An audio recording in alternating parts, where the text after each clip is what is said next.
भद्रक रे उत्साहर सह पालित होला आंतर्जातिक योग दिवस।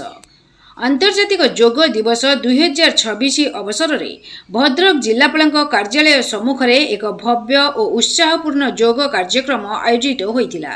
समाजर विभिन्न वर्गर 300 रु अधिक लोक एथिरे जोग देई सामूहिक योग अभ्यास करथिले। देखंतु जून 21 तारिख आज समग्र विश्व आज योग दिवस रूपे आज पालन करुछि।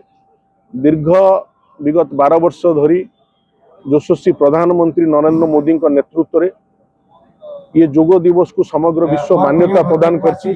आमे भारतीय हिसाब से गर्वित अनुभव करिया जो आमर प्राचीन कला रही, प्राचीन ऐतिह्य रही, प्राचीन संस्कृति रही, ताकू आज आमर युवपीढ़ी माने निज जीवन में सामिल करुछंती। कारण योग केवल एक शारीरिक क्रिया प्रक्रिया नुहे। योग करने द्वारा प्रतिदिन यदि योग करवा ताहले एक सुस्थ समाज, सुस्थ मानसिकता तैयार पारिबो। प्रथम तो नमस्कार ओडिशावासी, मीडिया बंधु एवं जनसाधारण।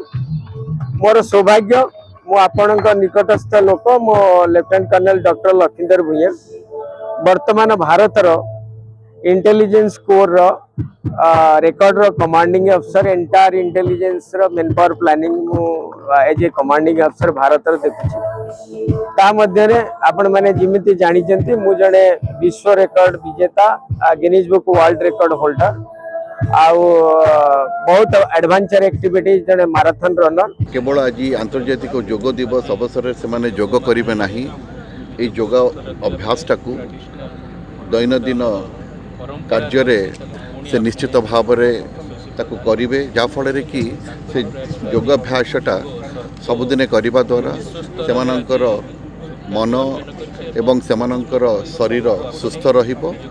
एवं मु खाली आ गोटे कथा कहिबी जे ए योग समग्र विश्व को भारतर गोटे बहुत बड़ उपादान एवं यह द्वारा आमे समस्ते मानसिक स्तर रे, शारीरिक स्तर रे सुस्थ रही पारिबा। एवं आमे जदि शारीरिक एवं मानसिक सुस्थता पाइबा ताहले निश्चित भाव में एक सुस्थ समाज गठन करी हबो।